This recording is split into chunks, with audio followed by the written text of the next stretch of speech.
Quero mais uma vez saudá-los com a paz do Senhor. Amém, meus irmãos?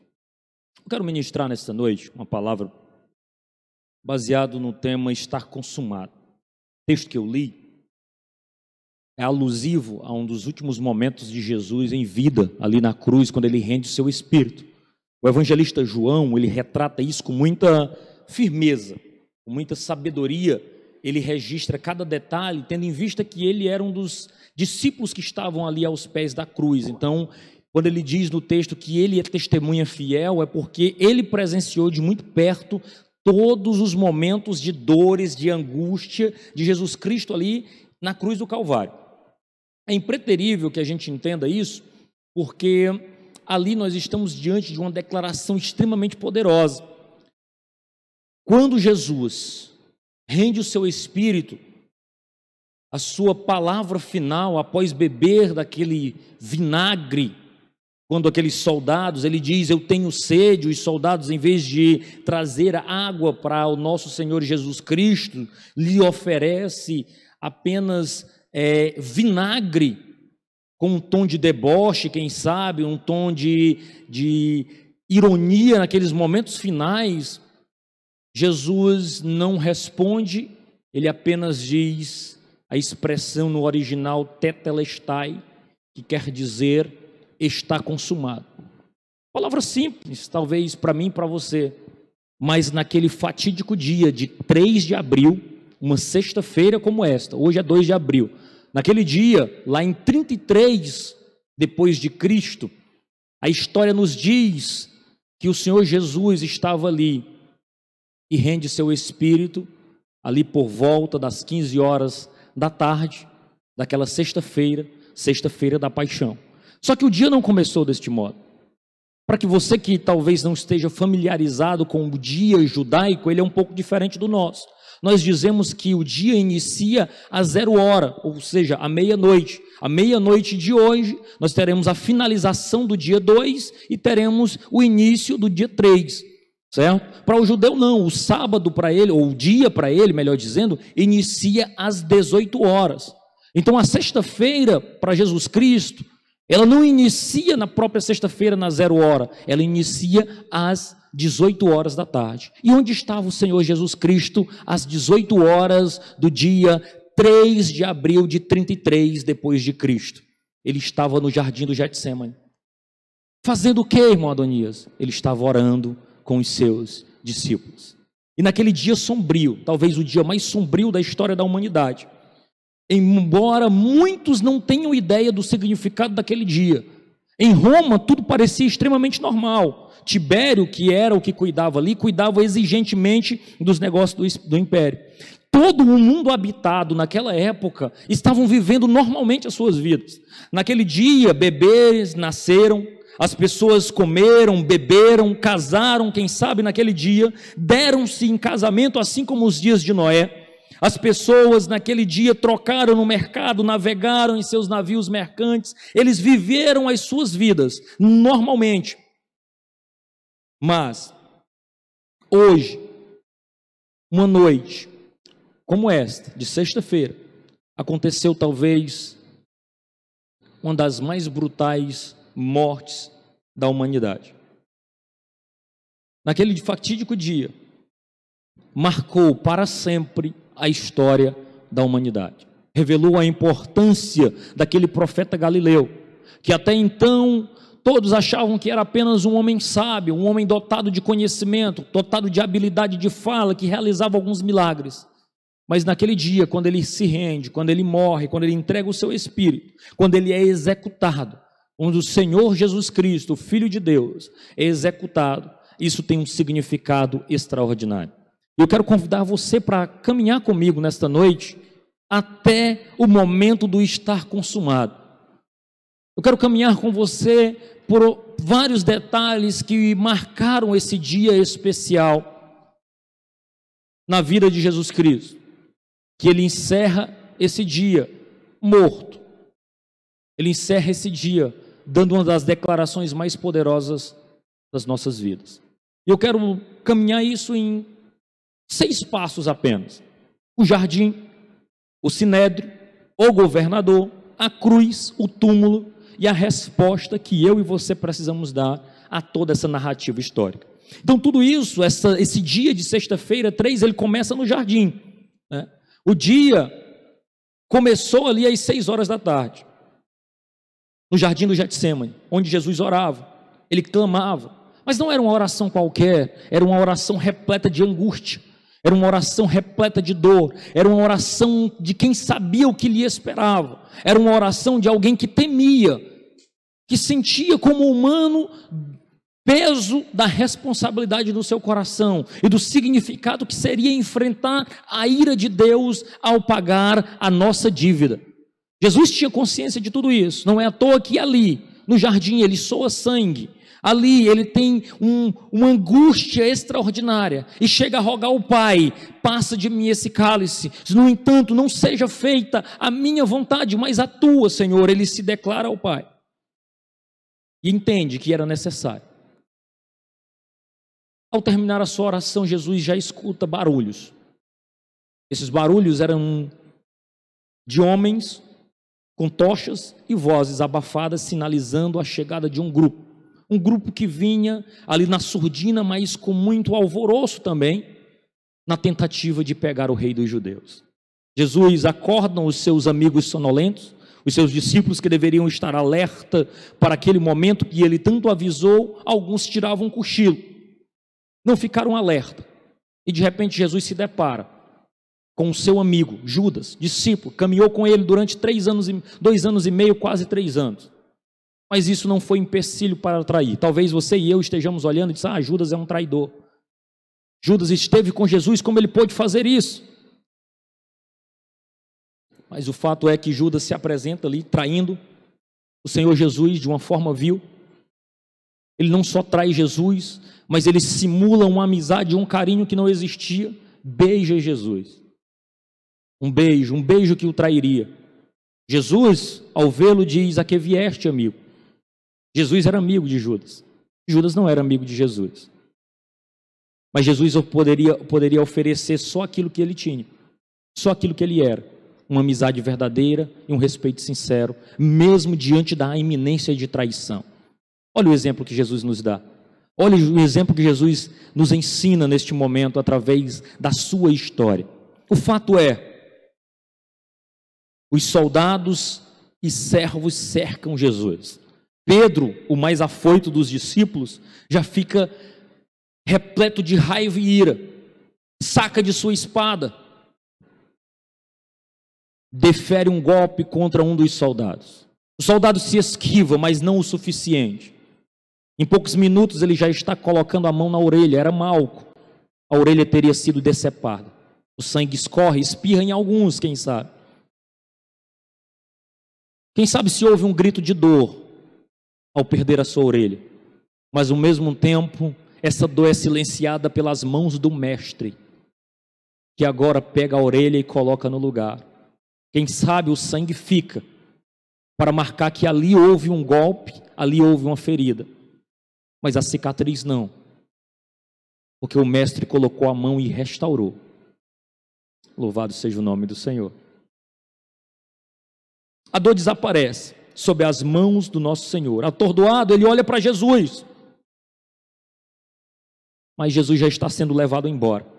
Os discípulos, aqueles que juraram lealdade, que disseram que ficariam com ele até o último momento, se espalham, perdidos, sem direção, cumprindo aquilo que Cristo diz: firam o pastor e as ovelhas se espalharão. Os discípulos se espalham. E agora Jesus é levado.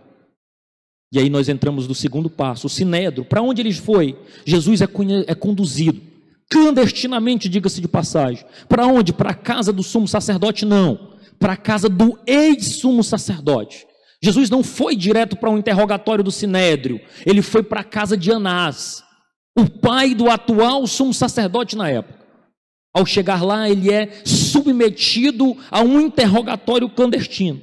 Quem sabe a intenção de Anás era arrancar alguma coisa de Jesus que servisse para o condenar. Jesus não abre a boca, não diz nada. Jesus não dá a eles o gosto de ter algo contra ele naquele momento. Frustrado, Anás envia Jesus agora para o seu filho, Caifás, o atual sumo sacerdote. Na casa de Caifás já está armado tudo. Começa imediatamente, ali mesmo, naquela fatídica caminhar ali rumo à madrugada, um julgamento improvisado. Eles sabem que tem apenas até o romper do dia para ter uma sentença condenatória contra o nosso Senhor Jesus Cristo. O conselho precisa de um veredito e eles estão aflitos. Eles começam um julgamento. Muitos membros do Sinédrio, com os olhos turvos, continuam a olhar e julgar o processo contra Jesus. O julgamento foi montado às pressas demais. Testemunhas que não batiam uma fala uma com a outra, não era possível, não ia bater. O membro dos conselhos já estavam meio que desconcertados. E Jesus, em silêncio, como um cordeiro mudo. Caifás, diz o texto bíblico, ele interfere repentinamente, dizendo as seguintes palavras, você pode conferir em Mateus 26, 63. Eu te conjuro pelo Deus vivo, que nos diga se tu és o Cristo, o Filho de Deus. Chegou a hora. Encarregado em nome de seu Pai de responder, Jesus profere as palavras que vão selar a sua condenação. Ele diz, Mateus 26, 64, tu o dissertes, entretanto, eu vos declaro que desde agora vereis o Filho do Homem assentado à direita do Todo-Poderoso e vindo sobre ele as nuvens do céu. Se essas palavras fossem ditas por mim ou por você, nós teríamos violado Levíticos 21 e 10, chamando para nós aquilo que nós não somos. Mas ali Jesus faz uma declaração de verdade, ele é o Filho de Deus. E como Filho de Deus, ele não blasfema. Mas aqueles homens só precisavam daquilo para o sentenciar à condenação.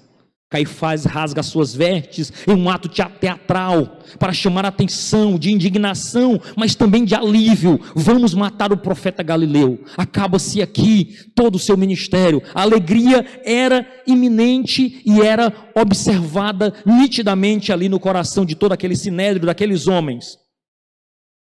Ele brada: não temos mais necessidade de testemunho nenhum, porque nós mesmos ouvimos da sua própria boca. Há um som de alívio. Eles não precisavam mais forjar testemunhos. Eles ouviram o Senhor Jesus Cristo proferir toda a verdade. E aquela verdade o condenaria e o sentenciaria à morte. Quando o sol nasce, ali na cordilheira oriental de Jerusalém, Judas já está balançando através de um cinto. Ele se mata, se suicida. Já está morto aquele que traiu Jesus por poucas moedas. Pedro, quem sabe o líder proeminente dos apóstolos, já se contorce em remorso, em saber que os olhos do mestre o viram diante da sua fragilidade e fraqueza. O olhar de Jesus, não de julgamento, mas de misericórdia também, olha para Pedro, e Pedro tem consciência de que ele já negou Jesus 3 vezes antes mesmo do galo cantar. Ele se remoe em tristeza pelo seu fracasso.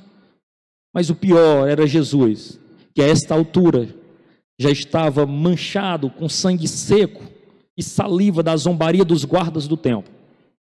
O veredito do conselho já estava certo, culpado por blasfêmia.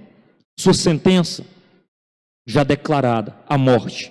Só havia um problema: Roma não permitiria que os judeus aplicassem pena capital. Os judeus poderiam ter o seu templo, o seu culto, as suas celebrações religiosas, poderiam até aplicar a sua lei cerimonial naquele contexto. No entanto, não tinha poder para executar alguém. Embora a sentença fosse condenatória, era uma sentença de crucificação ou uma sentença de condenação e morte, ele não poderia morrer pelas mãos dos judeus. Eles precisavam da mão do império para executar o seu plano contra o profeta Galileu. E o que eles vão fazer? Vão recorrer ao governador, e nós estamos no nosso 3º passo da nossa caminhada de hoje. O humor de Pilatos já estava um tanto alterado, ele governava toda aquela região na ocasião. Mas Pilatos sabia que não era a primeira vez que os judeus intentavam contra o profeta Galileu. E ele já estava irritado, especialmente por acordar muito cedo naquele dia. Porque cedo da manhã, os judeus já tinham uma sentença condenatória. Mas precisavam do Estado e precisavam da deliberação do governador. Pilatos se apresenta diante de Jesus, ou Jesus se apresenta diante de Pilatos. Pilatos sabe que tem alguma coisa errada. Ele interroga Jesus e fala, Lucas 23:4, não vejo neste homem crime algum. Mas neste momento começa talvez um dos jogos políticos mais interessantes naquela ocasião. Um verdadeiro jogo de xadrez. Eu não sei se você conhece esse jogo, mas agora se inicia um jogo de xadrez. Pilatos contra o Sinédrio. Sem perceber, eles acham que são os reis ali do tabuleiro. Mas eles não passam de peões na mão do soberano Criador da terra, porque nada disso fugiu o controle do nosso Senhor. É importante que você perceba que todo esse estratagema humano, Pilatos versus Sinédrio, todo o planejamento, tudo arquitetado, nada pegou o nosso Deus de surpresa. Mas todos aqueles homens, ao executar as suas ações malignas, estavam caminhando nada além da mão do grande tapeceiro. Eu escutei, eu gosto muito dessa canção, você pode escutar na voz de Leonardo Gonçalves, tapeceiro. E é interessante porque não é um hábito nosso fazer um tapete. Quem sabe talvez você nunca viu um tapete sendo feito. Mas o que é interessante é que o desenrolar da tapeçaria são linhas se entrelaçando. E quem está vendo talvez diga assim, não faço ideia no que vai dar. Mas o grande tapeceiro já conhece o final da história. Ele planejou o início e planejou o final. E nós só vamos entender todo o plano quando nós vermos o tapete feito. Até então, nós vamos ficar fazendo perguntas ao vento. O grande tapeceiro, o Senhor do universo, tinha todo o controle nas mãos. E agora, o jogo de xadrez começa. O primeiro passo, Pilatos faz um movimento. Como Jesus era galileu, o que ele faz? Ele envia Jesus para ser julgado por Herodes Antípanas. Esse Herodes Antípanas, ele conduzia e governava a região da Galileia. E ele joga Jesus para ser julgado. Ele diz, olha, eu sou o soberano, mas ele é da região da Galileia. Vou enviar o caso para ser decidido por Herodes. E envia para Herodes. Herodes, ele queria a simpatia dos judeus. Ele era casado com uma mulher judia e queria continuar governando, obviamente, a região da Galileia. Então ele espera de Jesus um entretenimento, que Jesus faça milagres ali na frente dele, que Jesus, quem sabe, tenta convencer ali ele de alguma coisa, mas Jesus se recusa a ser um espetáculo. Herodes Antípodas, desapontado, envia agora Jesus de volta a Pilatos. O Sinédrio conseguiu bloquear o movimento de Pilatos. Pilatos faz outro movimento, ele oferece libertar Jesus. Ele diz, olha, nós estamos na Páscoa, é uma celebração de vocês, eu tenho por hábito libertar um prisioneiro, podemos libertar esse Jesus? O Sinédrio faz a pior escolha, ele escolhe um assassino, escolhe um homem cruel, um ladrão, e diz, Jesus não, nós preferimos Barrabás. Quem sabe você esteja dizendo, que escolha tola daquele povo. Não se surpreenda, o ser humano, sem a percepção de Deus, continua fazendo péssimas escolhas. É assim com você e é assim comigo. Aquele povo escolhe um ladrão, um assassino para lhe governar. Pilatos tenta o último movimento, tenta um outro. Ele faz com que Jesus seja severamente açoitado, na esperança de que quando o Sinédrio visse o sangue derramado de Jesus, ele recuaria da decisão da pena capital, da crucificação. Mas o concílio, o Sinédrio ainda insiste, crucifique ele ainda assim. Cheque é uma expressão comum no xadrez. É quando dificilmente o oponente terá condição de fazer um movimento para sair daquela situação. O Sinédrio faz o último apelo e aponta agora para Pilatos dizendo o seguinte: esse homem tentou ocupar ou usurpar, chamando a si mesmo de rei, inclusive o nome de César. Você vai conferir isso aí em João 19:10. Se solta a estes, não és amigo de César. Todo aquele que se fizer rei é contra César. Pilatos não tem escolha. Embora ele lavasse suas mãos, ele teria que tomar uma atitude agora. É o que nós chamamos no famoso jogo de xadrez de checkmate.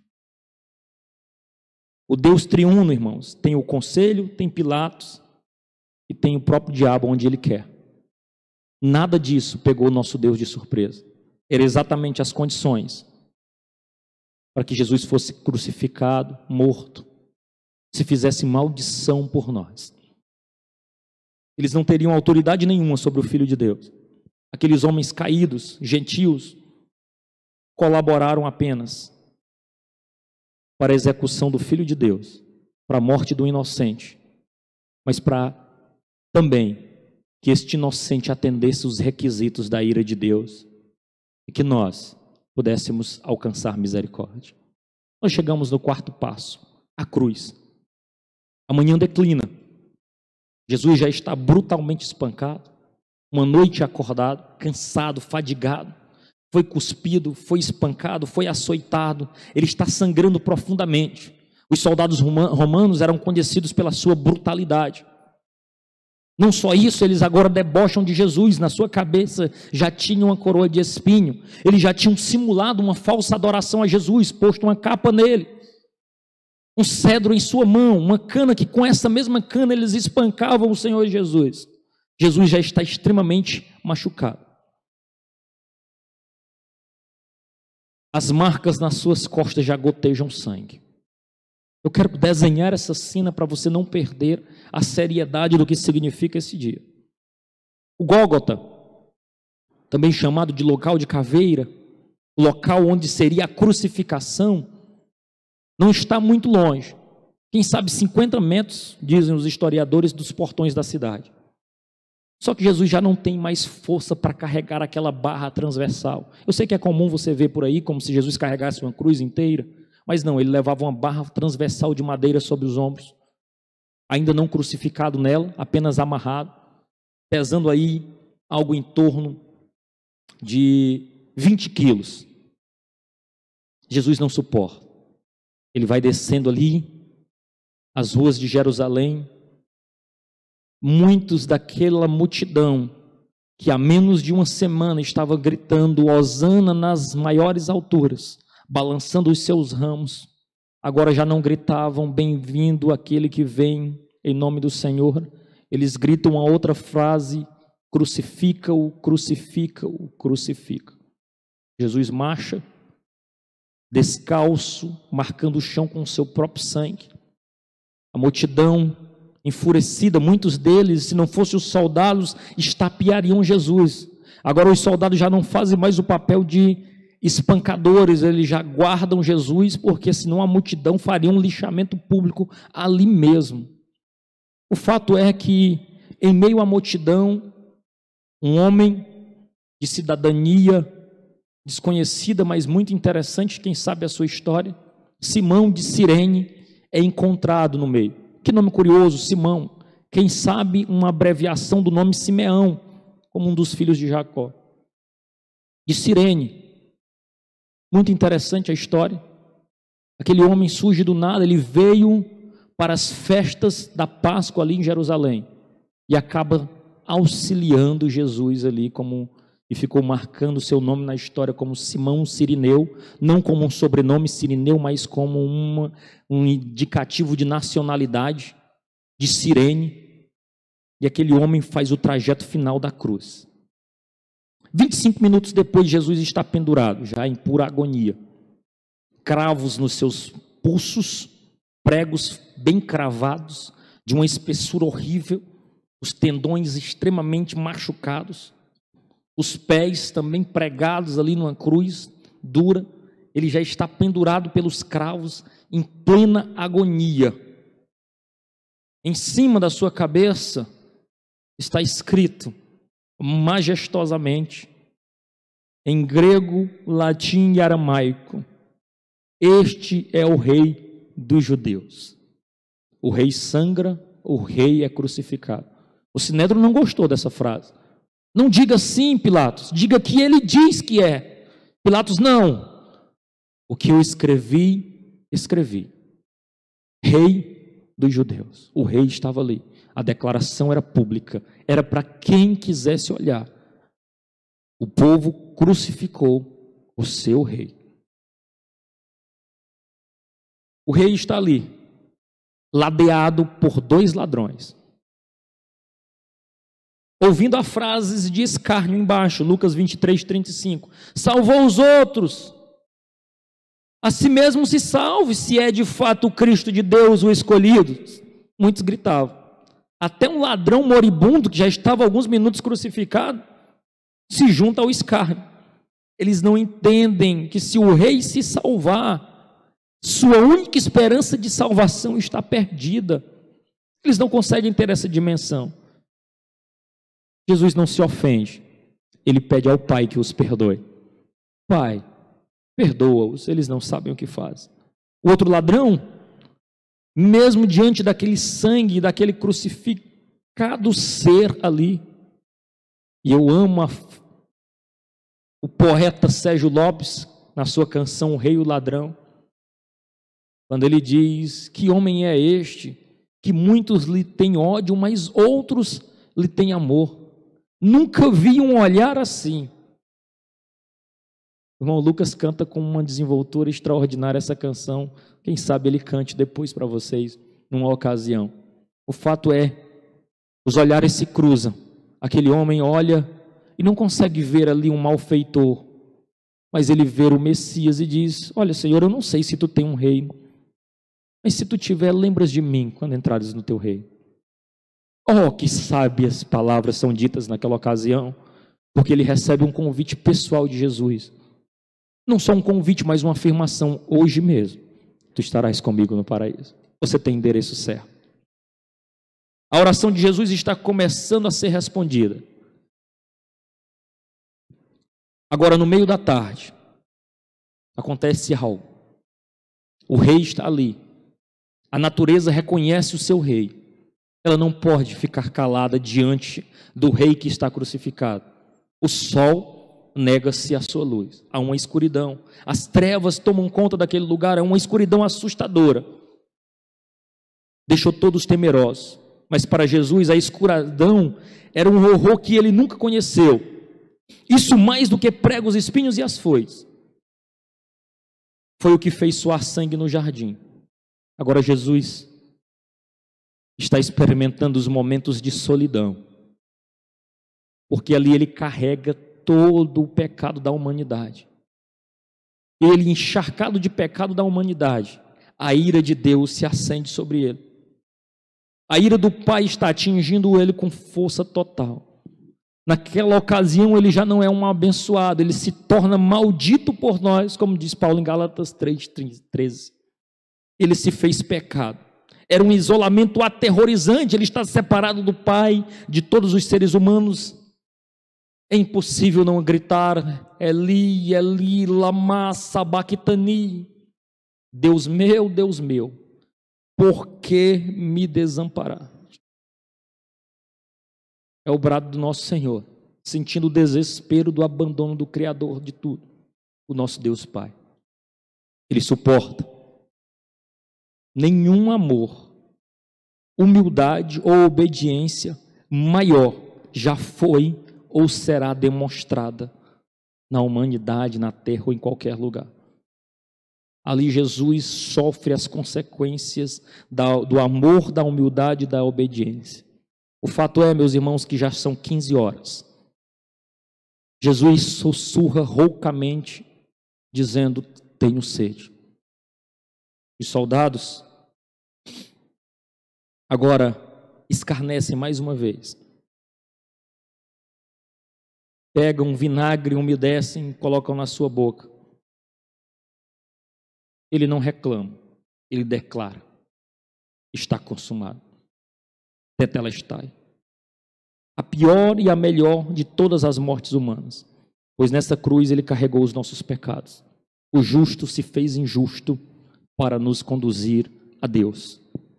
Finalmente, o túmulo. Uma ironia brilhante nesses dias mais sombrios foi o fato de que não foram os familiares de Jesus, Não foram os seus discípulos, mas 2 membros do Sinédrio que reclamaram o seu corpo. Aqueles homens foram impactados. Um, não se fala muito sobre ele, José de Arimateia. O outro chegou a visitar Jesus às escondidas. João registra ele no capítulo 3, Nicodemos. Estes 2 homens envolvem o corpo do nosso Senhor Jesus Cristo no lençol e colocam eles ali num túmulo. Cumpre-se a escritura: nenhum osso seu é cortado, mas uma lança transpassa o seu lado. Eles envolvem Jesus, levam. Naquele dia não é possível tratar o corpo de Jesus adequadamente. Elas vão voltar na manhã de domingo, na tentativa de colocar especiarias num corpo que já não está mais lá. Essa narrativa, irmãos, é a narrativa dos últimos momentos de Jesus Cristo na terra, na condição de 100% homem e 100% Deus. Eu lhe falei sobre várias etapas, e a última dessas era a resposta. Saber de tudo isso e viver a sua vida como se nada disso tivesse acontecido é insuficiente. Saber que Jesus pagou uma dívida que você não tinha condição de pagar e viver com isso normalmente não é suficiente. A ação de Jesus naquele fatídico dia merece uma resposta minha e sua. O que nós vamos fazer? Tudo aquilo que Jesus sofreu nesta fatídica sexta-feira foi por amor a mim e a você. Ele suportou por amor. Ele sofreu para que nós não fôssemos condenados. E aí eu lhe pergunto e já encerro: como você responde ao sacrifício de Jesus? Eu posso dizer para você que talvez o modo melhor de responder ao sacrifício de Jesus é: arrependa-se dos seus pecados, creia nele para a salvação, abandone os seus atos de justiça própria e recorra à justiça de Cristo comprada na cruz. O está consumado de Jesus é que ele declara que cumpriu todos os requisitos para satisfazer as exigências de Deus. Naquela cruz, o inocente tomou o lugar do culpado. Aqueles que pecavam não foram sentenciados pelos seus pecados, mas encontraram em Jesus a oportunidade de mudança de vida. Responda a Jesus abandonando sua forma de viver pecaminosa. Abandone os seus pecados, a mentira, o roubo, o engano, a ira. Não pense que viver despretensiosamente com um cartão de membros guardado dentro da Bíblia ou na carteira é suficiente para chegar aos céus. Se você continuar pecando deliberadamente como se não houvesse um Deus nos céus, te sentenciará ao inferno. Mude de vida. Chega de brincar de ser crente. Chega de levar uma vida de qualquer maneira. Nós vamos prestar conta diante de um justo juiz que se sacrificou por nós. Ele nos ama, mas ele também é um Deus de justiça. Se não fosse assim, ele simplesmente tinha cancelado tudo. Mas não, ele sacrificou o seu próprio filho. Por causa dos meus e dos seus pecados, Jesus teve que morrer. A cruz não é só um símbolo de amor. A cruz também é uma declaração de quanto nós somos miseráveis, que Deus teve que matar o seu próprio filho para que nós pudéssemos ser reconciliados com ele. A cruz é um símbolo de amor, sim, mas é uma declaração da nossa depravação, de quanto nós somos miseráveis, do quanto nós abandonamos a Deus e nos voltamos para os nossos próprios prazeres. É preciso que você entenda isso, porque senão você vai pensar que você é um crentezinho especial de Jesus. E se você não se converter, se você não levar uma vida reta, eu lamento lhe informar, mas o seu destino não é as mansões celestiais, e sim o lago de fogo. Você pode dizer, mas é uma época da graça, Jesus nos ama. Quem mais falou de inferno foi o próprio Senhor Jesus Cristo. Se você acha que nós vivemos uma hipergraça, leia a sua Bíblia e você vai se surpreender com as declarações de Jesus sobre o inferno, para aqueles que não pautarem as suas vidas pela palavra de Deus. Creia em Jesus Cristo para a salvação. Creia que esse sacrifício aconteceu por mim e por você. E se você crer nisso, você será salvo. E uma vez salvo, ande como um digno da luz, como sal e luz deste mundo. Abandone os seus atos de justiça própria. Sabe qual é o nosso problema? É que a gente sempre bota a culpa no outro. Nós gostamos de nos justificar. Nós gostamos de dizer que os nossos pecados, de algum modo, é responsabilidade de alguém. Eu quero dizer que a declaração bíblica é que todas as coisas estão nuas e patentes aos olhos daquele com quem haveremos de prestar conta, como diz Hebreus 4:13. É individual, é pessoal, é intransferível. Você pode se esconder de quem quer que seja, fingir que leva uma vida normal no meio da sociedade, mas o soberano Senhor da terra te conhece o teu deitar e o teu levantar. Todas as coisas estão nuas, sem roupa, está diante dele. Ele consegue enxergar todas as coisas. E por último, recorra a Jesus, corra para Ele. Essa mensagem não é uma mensagem para deixar você sem esperança. É uma mensagem que diz, abandone a sua forma de viver e corra para Jesus. Ele suportou tudo isso por mim e por você. Então, novamente, eu espero que você abra a sua Bíblia e consiga contemplar essa sexta-feira no jardim, no sinédrio, diante do governador, na cruz do túmulo, e elabore uma resposta de declaração de amor, de serviço, de adoração única e exclusiva ao nosso Senhor Jesus Cristo. Que Deus em Cristo nos abençoe. Amém.